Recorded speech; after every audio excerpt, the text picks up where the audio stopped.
بسم اللہ الرحمن الرحیم۔ پارہ نمبر 11 کا خلاصہ پیش خدمت ہے۔ اس بارے میں اللہ رب العزت نے جو مضامین ارشاد فرمائے ہیں، اختصار کے ساتھ ان مضامین کا جائزہ لیتے ہیں۔ ایک مضمون جو اس بارے میں ارشاد ہوا ہے وہ حضرات صحابہ کرام رضوان اللہ علیہم اجمعین کے لیے اللہ رب العزت کی طرف سے بشارت اور اعزاز اور خوشخبری ہے۔ اور وہ کیا؟ اللہ تعالیٰ فرماتے ہیں والسابقون الاولون من المہاجرین والانصار والذین اتبعوہم باحسان رضی اللہ عنہم ورضوا عنہ واعد لهم جنات تجری تحتها الانہار خالدین فیہا ابدا۔ وہ صحابہ کرام جو السابقون الاولون ہیں، سابقون الاولون ان صحابہ کرام کو کہا جاتا ہے جو اسلام کے ابتدائی زمانے میں ایمان لائے، ان کو السابقون الاولون کہا جاتا ہے۔ جیسے خلفائے راشدین ہیں، جیسے عشرہ مبشرہ ہیں، اور بہت سارے صحابہ کرام ہیں رضوان اللہ علیہم اجمعین، ان کو سابقون الاولون کہا جاتا ہے۔ اس میں مرد حضرات بھی ہیں اور اس میں خواتین بھی ہیں۔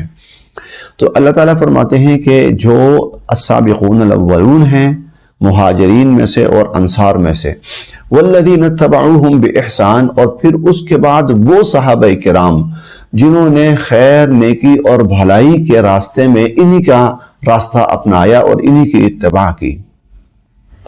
رضی اللہ عنہم ورضوا عنہ، تو پہلی بات تو یہ ہے کہ اللہ تعالیٰ ان سے راضی ہو گئے اور یہ اللہ سے راضی۔ اور دوسری بات وَأَعَدَّ لَهُمْ جَنَّاتٍ تَجْرِي تَحْتَهَا الْأَنْهَارُ خَالِدِينَ فِيهَا أَبَدًا، کہ اللہ نے ان کے لیے وہ جنتیں تیار کر رکھی ہیں کہ جن کے نیچے سے نہریں بہتی ہیں، اور یہ ان جنتوں میں ہمیشہ ہمیشہ رہیں گے۔ گویا اس آیت مبارکہ میں اللہ رب العزت نے تمام صحابہ کرام رضوان اللہ علیہم اجمعین سے اپنی رضا کا اعلان فرمایا، اپنی رضا کا اعلان فرمایا، اور نہ صرف رضا کا اعلان فرمایا بلکہ ان کے جنتی ہونے کا بھی اعلان فرمایا۔ انبیاء علیہم السلام کے بعد حضرات صحابہ کرام رضوان اللہ علیہم اجمعین وہ مقدس جماعت ہے کہ جن کے تمام اعمال کی قبولیت کا بھی اللہ رب العزت نے وعدہ فرمایا، اور ان کے جنتی ہونے کا بھی اللہ رب العزت نے وعدہ فرمایا، اور ان کی مغفرت اور بخشش یہ دنیا میں ان کو حاصل ہو چکا تھا، یہ دنیا میں ان کو حاصل ہو چکا تھا کہ اللہ پاک نے ان کو جنتی قرار دیا، ان کے اعمال کی قبولیت کا تذکرہ فرمایا۔ اور اسی طرح کی ایک آیت 5ویں پارے میں ہم پڑھ کر آئے ہیں، لا يستوي القاعدون من المؤمنين غير أولي الضرر والمجاهدون في سبيل الله بأموالهم وأنفسهم فضل الله المجاهدين بأموالهم وأنفسهم على القاعدين درجة۔ اللہ تعالیٰ نے دو طرح کے صحابہ کرام کی جماعت بیان فرمائی۔ فرمایا ایک وہ صحابہ کرام ہیں جو اللہ کی راہ میں جہاد کرنے کے لیے نکلے ہوئے ہیں، اور وہ اپنی جانوں کے ساتھ جہاد کر رہے ہیں، اور وہ اپنے مالوں کے ساتھ جہاد کر رہے ہیں۔ دوسرے صحابہ کرام وہ ہیں کہ جو جہاد پہ نہیں گئے بلکہ وہ اپنے اپنے گھروں کے اندر موجود ہیں اور کام کر رہے ہیں، کوئی تعلیم حاصل کر رہا ہے، کوئی کاروبار کر رہا ہے، اور کوئی پڑھنے پڑھانے کے اندر مشغول ہے۔ اللہ تعالیٰ فرماتے ہیں یہ برابر نہیں ہو سکتے۔ فضل اللہ المجاہدین، جو مجاہدین ہیں اللہ رب العزت نے ظاہر ہے ان کا درجہ بلند فرمایا ہے، ان کو زیادہ فضیلت عطا فرمائی ہے۔ لیکن اگلا جو جملہ ہے وہ بہت قابل غور ہے، جس سے صحابہ کرام رضوان اللہ علیہم اجمعین کی پوری جماعت جو ہے اس کا مقام متعین ہوتا ہے، پوری جماعت کا۔ وہ یہ ہے وَكُلًّا وَعَدَ اللَّهُ الْحُسْنَى، کہ باقی جتنے بھی سب بے شک کچھ کا درجہ بلند ہے، جو جہاد کرنے والے ہیں مجاہدین ان کا درجہ بلند ہے، لیکن وَكُلًّا وَعَدَ اللَّهُ الْحُسْنَى، تمام کے تمام صحابہ کرام سے اللہ رب العزت کا حسنہ یعنی جنت کا وعدہ ہے، وعدہ ہے۔ تمام کے تمام صحابہ کرام سے۔ یہاں پر بھی وہی بات ہے کہ جو ابتداءً ایمان لائے، مہاجرین ہوں یا انصار، اور جو ان کے بعد انہی کی راہ پہ چلتے ہوئے ایمان لائے، اللہ رب العزت ان سے راضی، اور ان کے لیے اللہ نے جنت تیار کر رکھی ہے جس میں وہ ہمیشہ ہمیشہ رہیں گے۔ اللہ پاک کی کروڑہا رحمتیں ہوں اور اللہ پاک کا کروڑہا فضل ہو ان مقدس مطہر ہستیوں اور شخصیات پر کہ جن کو دنیا میں ہی رضا، مغفرت اور جنت کا پروانہ عطا کر دیا گیا۔ اس پارے کے مضامین میں سے ایک دوسرا مضمون، تھوڑی سی تمہید اس کی میں عرض کرتا ہوں، اور پھر جو اصل بات جس کی طرف توجہ دلانی ہے وہ بھی۔ حضور علیہ الصلوۃ والسلام کی ایک لڑائی ہے، اسے کہا جاتا ہے غزوہ تبوک۔ غزوہ تبوک، اس کو جیش العسرہ بھی قرآن کریم نے قرار دیا ہے، یعنی وہ لشکر جو بے انتہا تنگی کے زمانے میں اور بڑی مشکل کے زمانے میں گیا۔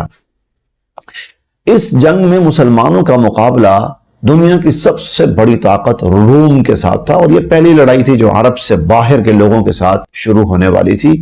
اس سے پہلے جتنے مقابلے ہوئے وہ اہل عرب کے ساتھ ہی تھے اور مشرکین کے ساتھ ہی تھے، لیکن اب اہل کتاب کے ساتھ اور ایک بڑی طاقت کے ساتھ ایک مقابلہ ہونے جا رہا ہے۔ چنانچہ حضور علیہ الصلوۃ والسلام نے 2 اعلان فرمائے۔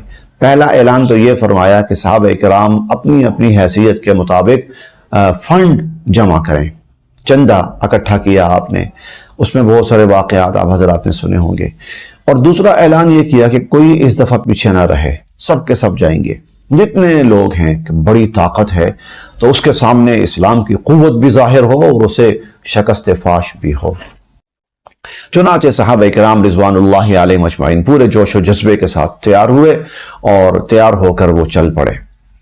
صرف ایک طبقہ ایسا پیچھے رہا جو صحابہ کرام کے درمیان ہی منافقین کے نام سے معروف تھے، مشہور تھے، وہ منافقین قرار پاتے تھے، وہ نہیں شامل ہوئے، انہوں نے ہیلے بہانے کیے، جان چھڑا لی۔ مخلص صحابہ کرام میں سے کچھ صحابہ نہیں جا سکے۔ نہ جانے کی وجہ یہ تھی کہ ان کا خیال یہ تھا کہ الحمدللہ ہم ٹھیک ٹھاک ہیں، صحت مند ہیں، صحت یاب ہیں، اور ہمارے پاس سواری بھی موجود ہے، تو ہم 2 3 4 یہ کام نمٹا لیں، لشکر تو آہستہ آہستہ جائے گا، ہم آرام سے پیچھے پہنچ جائیں گے، وہ مسئلہ ہی نہیں ہے، تو ہمارے کام بھی نمٹ جائیں اور ہم پیچھے لشکر کے ساتھ پہنچ بھی جائیں گے، لڑائی میں ہم شامل ہونا ہے، لڑائی سے ہم پیچھے نہیں رہیں گے۔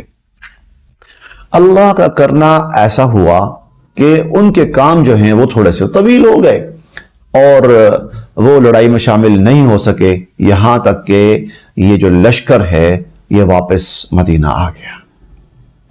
اب جب یہ لشکر واپس مدینہ آیا تو جو منافق طبقہ تھا وہ تو آ کے جھوٹ بول بال کے جانے چھڑاتے رہے۔ حضور علیہ الصلوۃ والسلام کو بھی پتا تھا جھوٹ بول رہے ہیں، اور اللہ رب العزت تو جانتے ہیں، لہٰذا اللہ تعالیٰ نے تو حضور علیہ الصلوۃ والسلام سے یہ کہا تھا کہ یہ آپ کے پاس آ کر بہانے بنائیں گے، یعتذرون الیکم اذا رجعتم الیہم قل لا تعتذروا لن نؤمن لکم، بہانے بنائیں گے، آپ ان سے کہیں کہ کسی بہانے بازی کی ضرورت نہیں ہے، اللہ نے تمہارے سارا کچا چٹھا کھول دیا ہے میرے اوپر، مجھے سب بتا دیا ہے اللہ تعالیٰ نے۔ اور یہ چاہیں گے کہ لتعرضوا عنہم، کہ آپ ان کو نظر انداز کر دیں، فاعرضوا عنہم، تو آپ ان کو نظر انداز کریں، انہم رجس ومأواہم جہنم، یہ تو ناپاک اور پلید لوگ ہیں اور ان کا ٹھکانہ جہنم ہے۔ ان کے بارے میں تو اللہ نے واضح فرما دیا کہ یہ تو جہنمی لوگ ہیں اور یہ جو کچھ کہہ رہے ہیں سب جھوٹ ہے، بہانے بازی ہے۔ اچھا، اب مسلمان بھی تھے کچھ مخلص، فرق تو یہیں پہ آنا تھا نا۔ کچھ مخلص ایسے تھے صحابہ کرام کہ ان کی اللہ رب العزت نے پہلے ہی توبہ قبول کر لی اور ان سے درگزر کر دیا، انہوں نے بھی سچ بولا، کوئی عذر تھا تھوڑا بہت تو عذر بھی حقیقی تھا، چنانچہ ان کو بھی معاف کر دیا گیا، اور ان کا تذکرہ اللہ رب العزت نے اس انداز میں کیا ہے، وَآخَرُونَ مُرْجَوْنَ لِأَمْرِ اللَّهِ، نہیں، وَآخَرُونَ اعْتَرَفُوا بِذُنُوبِهِمْ، کہ کچھ ایسے ہیں جنہوں نے اپنی غلطیوں کا اعتراف کیا، خلطوا عملا صالحا وآخر سیئا، ہیں تو نیک ہیں لیکن کچھ یہ جو گناہ اور برائی ہے یہ بھی ساتھ شامل ہو گئی، یعنی حضور کے ساتھ نہیں گئے، یہ غلط عمل ہو گیا، تو یہ غلطی بھی ان کے ساتھ شامل ہو گئی۔ عسى الله ان يتوب عليهم ان الله غفور رحیم، اللہ پاک ان کو معاف فرما دیں گے۔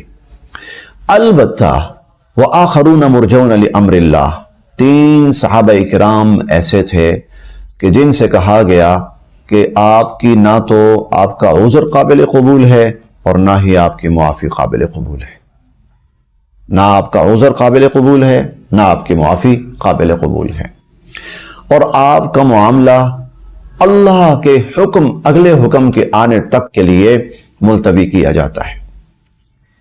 اب یہ پریشان ہو گئے بڑے کہ ہماری توبہ قبول نہیں ہوئی، ہمارا عذر قبول نہیں ہوا، اور جھوٹ بھی نہیں بولا، سچ بولا انہوں نے، جھوٹ نہیں بولا۔ بہت پریشان ہوئے۔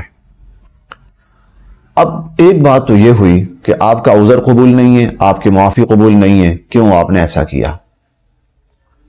دوسرا عمل یہ ہوا، صحابہ کرام کو منع کر دیا گیا ان کے ساتھ کوئی بول چال نہیں رکھنی، سوشل بائیکاٹ۔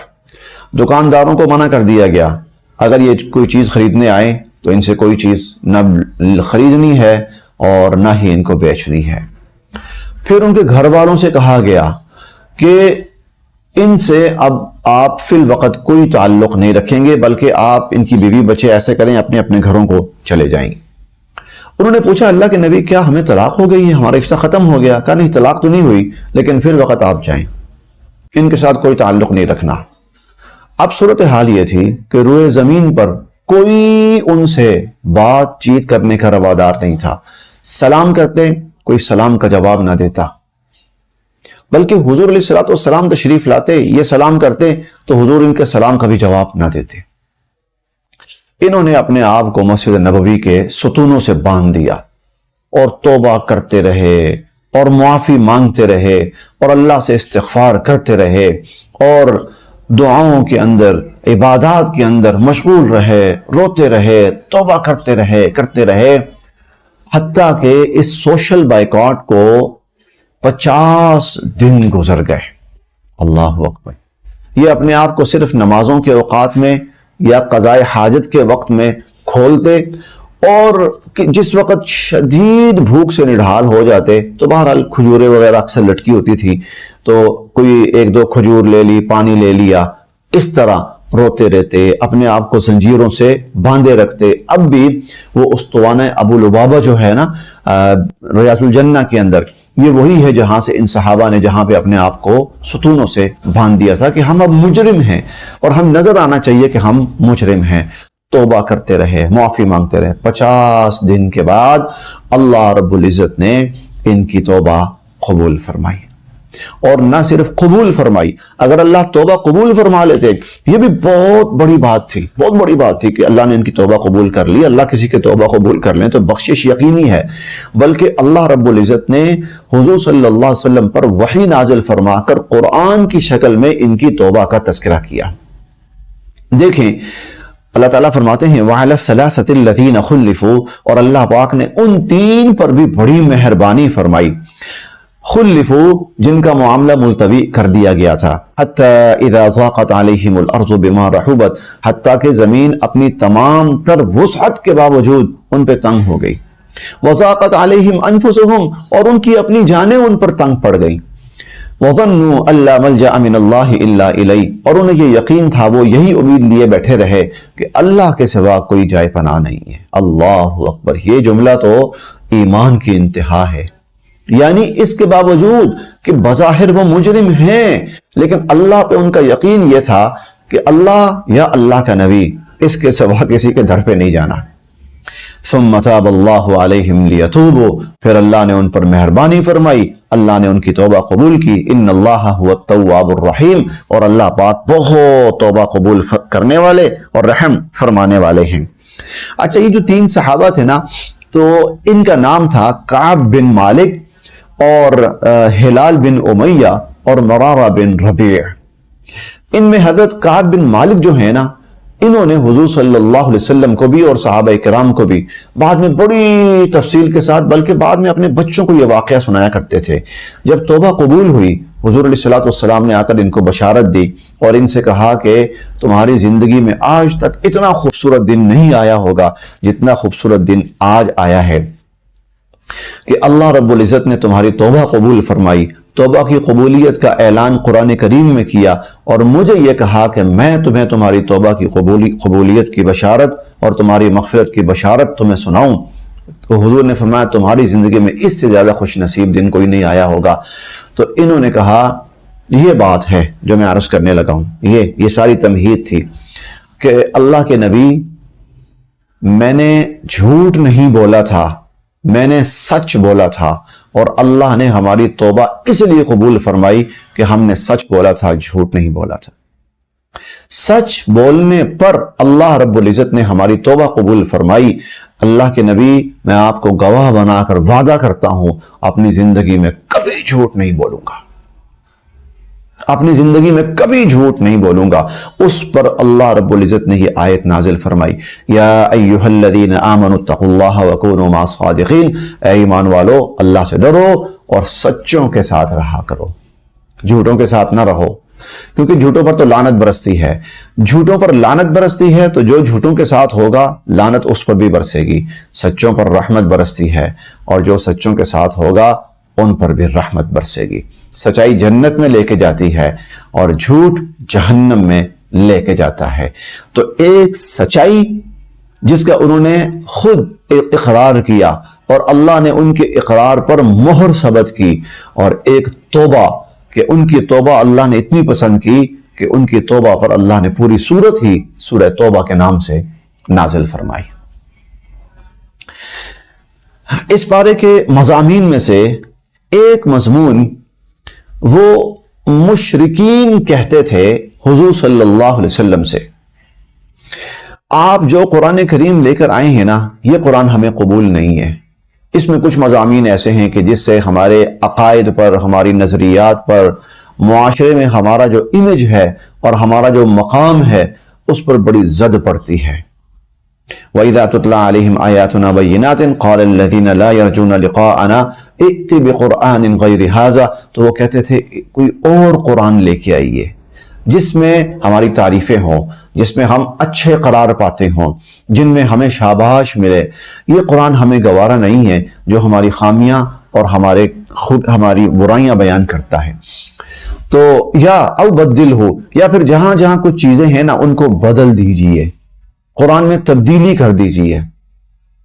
اللہ تعالیٰ نے حضور علیہ السلام سے فرمایا، قل، آپ ان سے فرمائیے، ما یکون لی ان ابدلہ من تلقاء نفسی، سنو مجھے تو یہ اختیار ہی نہیں ہے کہ میں اپنی مرضی سے اللہ کے اس قرآن کو بدل سکوں۔ ان اتبع الا ما یوحى الی، ان اتبع الا ما یوحى الی، بھئی میں تو اسی کی پیروی کا پابند ہوں جو اللہ کی طرف سے میری طرف وحی کی گئی ہے۔ اور انی اخاف ان عصیت ربی عذاب یوم عظیم، یہ حضور صلی اللہ علیہ وسلم فرما رہے ہیں، بلکہ اللہ تعالیٰ کہہ رہے ہیں کہ آپ فرمائیں اگر میں اللہ کی نافرمانی کروں تو مجھے تو اللہ کے عذاب کا بڑا ڈر ہے۔ تو اللہ کا جو قرآن ہے اس کو بدلنا، اس کا اختیار کسی کو نہیں ہے۔ ہمیں جو حکم ہے اپنے آپ کو بدلنے کا ہے کہ ہم اپنے آپ کو قرآن کے مطابق بنائیں۔ اسی طرح اس پارے کے مضامین میں سے ایک مضمون وہ قرآن کریم کا ایک چیلنج ہے جو مختلف جگہوں پر مختلف انداز میں اللہ رب العزت نے انسانوں کو دیا، اور وہ یہ ہے کہ لوگ کہتے تھے، مشرکین کہتے تھے اللہ کی کتاب نہیں ہے بلکہ یہ حضور صلی اللہ علیہ وسلم اپنی طرف سے بنا کر لائے ہیں۔ جیسا کہ یہاں پر بھی ہے، اللہ تعالیٰ فرماتے ہیں ام یقولون افترا، یہ لوگ یہ کہتے ہیں کہ یہ قرآن حضور صلی اللہ علیہ وسلم بنا کر لائے ہیں، حضور نے اپنی طرف سے بنایا ہے اور گھڑا ہے۔ تو اللہ تعالیٰ فرماتے ہیں اچھا، حضور علیہ السلام ایک انسان ہے، اسی معاشرے کے فرد ہیں، آپ کی زبان بھی عربی ہے، تم بھی انسان ہو، اسی معاشرے کے فرد ہو، تمہاری زبان بھی عربی ہے، بڑا فخر ہے تمہیں اپنی عربی زبان پر کہ باقی دنیا کو تم عجمی کہتے ہو۔ عجمی کا مطلب یہ گونگے، ان کی کون سی زبان ہے؟ زبان تو عربی ہے، ہماری زبان ہے، اور واقعتاً کوئی شک نہیں۔ تو اللہ تعالیٰ فرماتے ہیں چلو اگر حضور علیہ السلام بنا سکتے ہیں نا تو فَأْتُوا بِسُورَةٍ مِثْلِهِ، تو تم بھی اس جیسی ایک صورت بنا لو، کون سی بڑی بات ہے، تم بھی اس جیسی ایک صورت بنا لو۔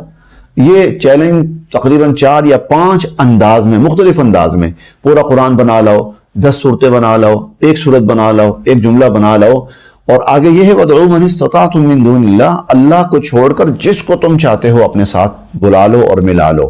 اور ایک جگہ یہ بھی ہے کہ لَوْ اجْتَمَعَتِ الْإِنسُ وَالْجِنُّ عَلَىٰ أَن يَأْتُوا بِمِثْلِ هَٰذَا الْقُرْآنِ، اس قرآن جیسا لانے پر انسان بھی اکٹھے ہو جائیں اور جن بھی اکٹھے ہو جائیں۔ ساتھ اللہ نے یہ بھی فرمایا وہاں پر لا یأتون بمثلہ، نہیں لا سکتے، نہیں لا سکتے۔ تو یہاں مشرکین سے کہا تم جو اتنی باتیں کر رہے ہو تو اتنی باتیں کرنے کی ضرورت ہے کیا ہے؟ قرآن کے مقابلے پر ایک قرآن لے آؤ۔ چلو قرآن تو بڑی بات ہے، یہاں پہ فرمایا فاتو بسورۃ من مثلہ، اس جیسی ایک سورت لے آؤ، چھوٹی سورت، سورہ کوثر، 3 چھوٹی سی آیات، آدھی سطر کی سورت بنتی ہے، چلو اتنا ہی بنا کے لے آؤ، لیکن وہ نہیں بنا سکے، کیونکہ یہ اللہ کا قرآن ہے اور یہ معجزہ ہے، اور معجزہ وہ ہوتا ہے اللہ کے سوا جسے کوئی نہ کر سکے۔ معجزہ اسے کہتے ہیں اللہ کے سوا جسے کوئی نہ کر سکے۔ بہت سارے معجزات ایسے تھے جو وقت کے ساتھ ساتھ ختم ہو گئے۔ قرآن دائمی معجزہ ہے، قرآن دائمی معجزہ ہے، یہ کبھی ختم نہیں ہوگا، یہ ہمیشہ ایسا ہی معجزہ رہے گا اور ایسا ہی ساری دنیا کو چیلنج کرتا رہے گا۔ اس پارے کے مضامین میں سے ایک بڑا مضمون، اور وہ فرعون کے غرق ہونے کا تفصیلی منظر اللہ رب العزت نے بیان فرمایا۔ حضرت موسیٰ علیہ السلام کو فرعون اور قوم فرعون کی طرف بھیجا گیا۔ 2 بڑے مقاصد تھے حضرت موسیٰ علیہ السلام کے، حضرت ہارون علیہ السلام اور حضرت موسیٰ علیہ السلام، ان کو نبوت دی گئی، رسالت دی گئی، کتاب دی گئی، شریعت دی گئی، معجزات دیے گئے۔ 2 بڑے تھے مقاصد، ایک فرعون اور قوم فرعون کو ایمان کی دعوت دینا کہ وہ ایمان لے آئیں، اور دوسرا بنی اسرائیل جو کہ غلامی کی زندگی گزار رہے ہیں اور غلامی کی چکی میں پس رہے ہیں، ان کو فرعون اور قوم فرعون کی غلامی سے نجات دلا کر آزادی کی نعمت سے مالا مال کرنا۔ اندازہ لگائیں آزادی کتنی بڑی نعمت ہے، اللہ پاک نبیوں کو بھیجتے ہیں کہ اس غلام قوم کو تم آزادی دلاؤ۔ یہ 2 بڑے مقاصد تھے۔ موسیٰ علیہ السلام نے فرعون کو دعوت دی اور دیتے رہے، موسیٰ علیہ السلام کی دعوت پھیلتی رہی، لیکن فرعون اور فرعون کی جو کابینہ تھی اور بنی اسرائیل کا ایک بڑا طبقہ، فرعونیوں کا ایک بڑا طبقہ وہ ایمان نہیں لایا۔ اب اللہ پاک کی طرف سے بنی اسرائیل کی آزادی اور فرعون اور قوم فرعون کی تباہی کا فیصلہ ہوا، تو موسیٰ علیہ السلام سے فرمایا گیا آپ بنی اسرائیل کو لے کر روانہ ہو جائیے۔ جب بنی اسرائیل نکلے ہیں، موسیٰ علیہ السلام، ہارون علیہ السلام اور بنی اسرائیل یہ نکلے ہیں، اور فرعونیوں کو پتہ چلا کہ یہ خاموشی کے ساتھ اور رات کی تنہائی میں یہاں سے روانہ ہو گئے، تو وہ بھی پیچھے نکلے کہ ان کو چھوڑنا نہیں، ان کو جانے نہیں دینا، ان کا جانا ہمارے لیے خطرہ ہو سکتا ہے۔ آگے آ گیا بحر قلزم آ گیا، بحر قلزم آ گیا۔ اب صورتحال یہ ہے آگے بحر قلزم ہے اور پیچھے فرعون کا لشکر ہے، تو بنی اسرائیل کہنے لگے یا موسیٰ انا لمدرکون، موسیٰ مارے گئے۔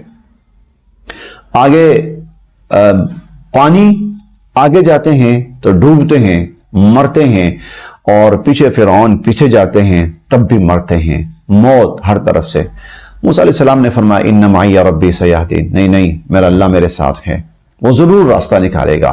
چنانچہ اللہ تعالیٰ فرماتے ہیں ہم نے موسیٰ علیہ السلام سے فرمایا کہ آپ اپنی لاٹھی پانی کے اوپر ماریے، فَاضْرِبْ بِعَصَاكَ الْبَحْرَ، اس بحر کے اوپر، سمندر کے اوپر لاٹھی ماریے۔ جب موسیٰ علیہ السلام نے لاٹھی ماری فَانْفَلَقَ فَكَانَ كُلُّ فِرْقٍ كَالطَّوْدِ الْعَظِيمِ، اور وَإِذْ فَرَقْنَا بِكُمُ الْبَحْرَ، تو پانی پہ لاٹھی ماری تو یوں پانی پھٹا اور راستہ بن گیا۔ موسیٰ علیہ السلام بنی اسرائیل کو لے کر اسی راستے پہ نکلے، پیچھے سے فرعون آیا، اس نے دیکھا، ان کا فی الحال تو ان کا پیچھا کرو نا، باقی بعد میں دیکھتے ہیں۔ موسیٰ علیہ السلام، ہارون علیہ السلام اور بنی اسرائیل یہ گزر گئے، جتنا پانی کا راستہ تھا گزر گئے۔ پیچھے سے فرعون آیا اور فرعون کی قوم آئی۔ جب وہ درمیان میں پہنچے تو اللہ رب العزت فرماتے ہیں کہ ہم نے پانی کو حکم دیا چل پانی مل جا۔ وہ جو راستہ بنا تھا درمیان کے اندر ابھرا تھا، پانی ہٹ گیا تھا، وہ پانی دوبارہ آیا اور ساری جو فرعونی قوم تھی وہ اس میں غرق ہو گئی۔ وَإِذْ فَرَقْنَا بِكُمُ الْبَحْرَ فَأَنْجَيْنَاكُمْ وَأَغْرَقْنَا آلَ فِرْعَوْنَ، فرعونیوں کو ہم نے غرق کیا، وَأَنْتُمْ تَنْظُرُونَ، اور تم اپنی آنکھوں سے وہ سارا منظر دیکھ رہے تھے۔ یہاں پر خاص طور پر جس منظر کو فوکس کیا گیا وہ فرعون کی غرق ہونے وقت کی کیفیت ہے۔ اللہ تعالیٰ فرماتے ہیں حتی اذا ادرکہ الغرق، یہاں تک کہ فرعون جب غرق ہونے لگا، ڈوبنے لگا، قال آمنت انہ لا الہ الا الذی آمنت بہ بنو اسرائیل وانا من المسلمین، کہنے لگا میں اس اللہ پر ایمان لایا جس کے سوا کوئی معبود نہیں ہے اور جس پر بنی اسرائیل بھی ایمان لائے، میں اس اللہ پر ایمان لاتا ہوں۔ یہ اس وقت جب موت سامنے آ گئی، جب ڈوبنے لگا ہے، اب ایمان لانے لگا، اب توبہ کرنے لگا، تو اللہ تعالیٰ فرماتے ہیں کہ ہم نے کہا الآن، اب یاد آیا، وَقَدْ عَصَيْتَ قَبْلُ وَكُنْتَ مِنَ الْمُفْسِدِينَ، اس سے پہلے تو نافرمانی اور فساد کی انتہاؤں پہ پہنچا ہوا تھا، اور اتنی انتہاؤں پہ پہنچا ہوا تھا کہ تو کہتا تھا انا ربکم الاعلیٰ، کہ سب سے بڑا رب ہوں ہی میں، تو یہاں تک پہنچا ہوا تھا، اب موت سامنے دیکھ کر ایمان یاد آیا۔ آگے اللہ تعالیٰ نے فرمایا فَالْيَوْمَ نُنَجِّيكَ بِبَدَنِكَ، آج ہم تجھے نجات دیں گے، تیرے بدن کو تجھ سے نجات دیں گے، اور تجھے ہم بچا لیں گے، تیرا وجود ہم جسم بچا لیں گے، لِتَكُونَ لِمَنْ خَلْفَكَ آیَةً، تاکہ تو پیچھے والوں کے لیے عبرت کا نمونہ اور عبرت کی نشانی بنا رہے۔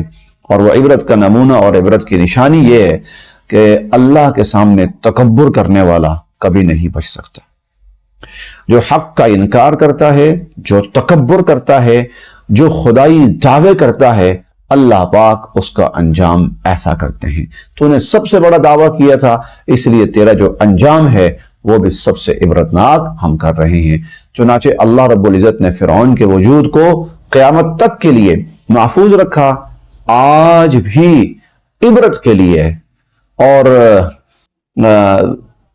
عبرت ہی کے لیے وہ فرعون جو ہے اس کا وجود ہمارے لیے اللہ کی طرف سے بہت بڑا سبق ہے کہ کبھی خدائی دعوے نہ کرنا، کبھی بڑے دعوے نہ کرنا، حق والوں کو نہ ستانا، کبھی حق کی مخالفت نہ کرنا، ورنہ فرعون کا انجام یاد رکھنا۔ اللہ پاک ہم سب کے لیے عمل کی راہیں آسان فرمائے۔